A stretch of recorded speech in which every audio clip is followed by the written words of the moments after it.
Hello, कैसे हैं आप सब। चलो, बेड टाइम हो चुका है और हम सुनेंगे एक इंटरेस्टिंग सी स्टोरी, है ना। कौन कौन सुनना चाहता है?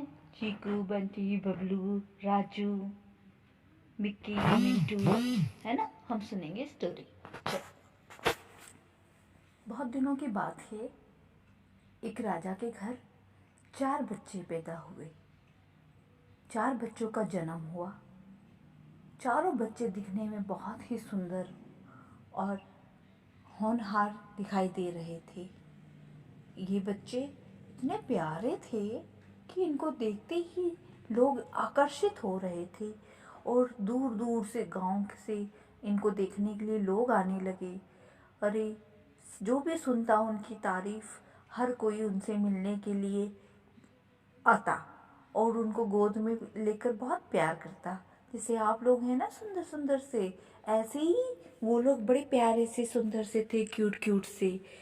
पर एक दिन जब उनसे एक गांव से व्यापारी आया मिलने के लिए, तो उसने क्या किया कि उनको, जब उसके मम्मी पापा, बच्चों के मम्मी पापा अंदर चले गए, व्यापारी के पास बच्चे अकेले थे, तो व्यापारी ने उनको जादू से खरगोश बना दिया और अपने बैग के अंदर डाल लिया।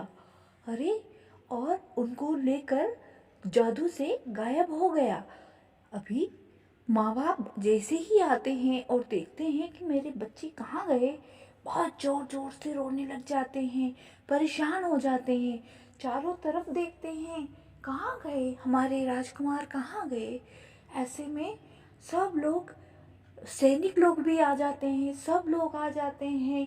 सारे सैनिक, मंत्री, राजा, प्रजा, सेनापति, सब कोई आ जाता है।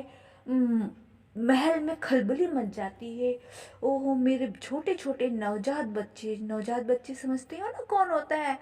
जो भी चल फिर नहीं पाते हैं, छोटे से होते हैं, मम्मा का दूध पीते हैं, वो होते हैं नवजात बच्चे, है ना।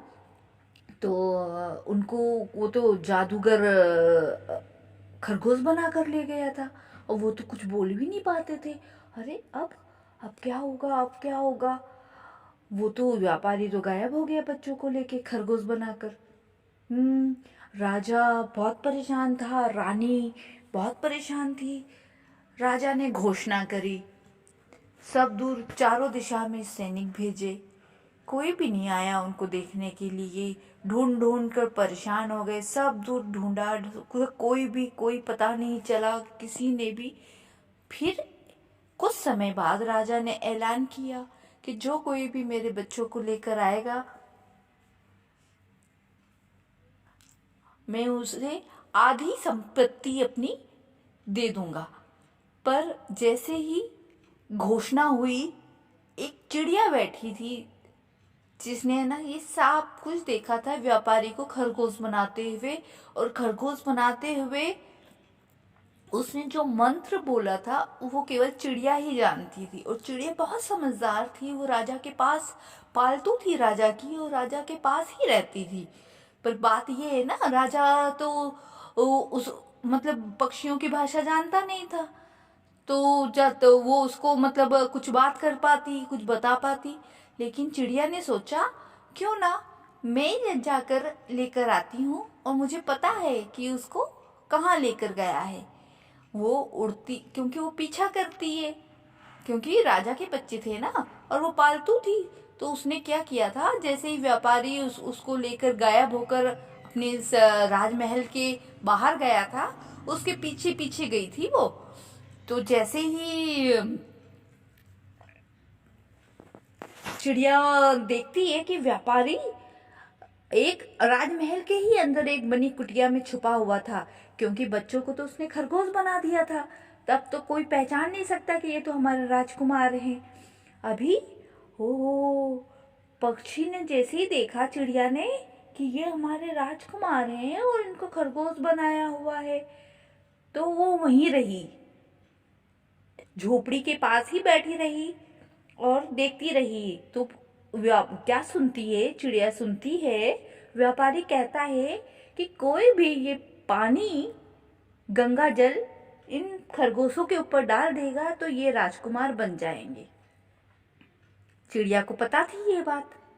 चिड़िया कुछ सोचती है, क्या करें क्या करें क्या करें, ये गंगा जल कैसे डालूं।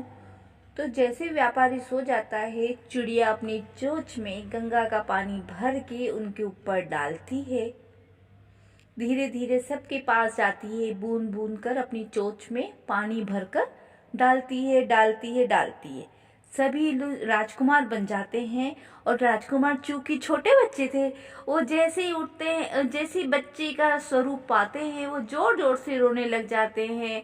क्योंकि उनको तो भूख लगी थी ना, बहुत दिनों से भूखे थे वो, बहुत जोर जोर से रोते हैं। और आपको सबको तो पता ही है कि राजा ने तो सब दूर ऐलान कर रखा था, जो भी मेरे बच्चों को ढूंढेगा। और जैसे ही आसपास के लोग रोने की आवाज सुनते हैं और जाकर राज देखते हैं कुटिया में कि ये साधु के पास तो खरगोश थे, ये बच्चे की रोने की आवाज कैसे आ रही है। तो सब लोग जाकर देखते हैं, तो देखते हैं कि राजा के राजकुमार हैं, 4 राजकुमार हैं वहां पर, और बहुत जोर जोर से रो रहे हैं। तो ऐसे में फिर सब लोग राजकुमारों को अपनी गोद में उठाते हैं और राजा के पास जाते हैं और सारी कहानी बताते हैं कि ऐसे ऐसे साधु के पास ये बच्चे थे। और राजा फिर उनको क्या करता है, साधु को बंदी बनाता है और जेल में डाल देता है। कई दिनों तक वह जेल में ही रहता है और वहीं अपने प्राण त्याग देता है।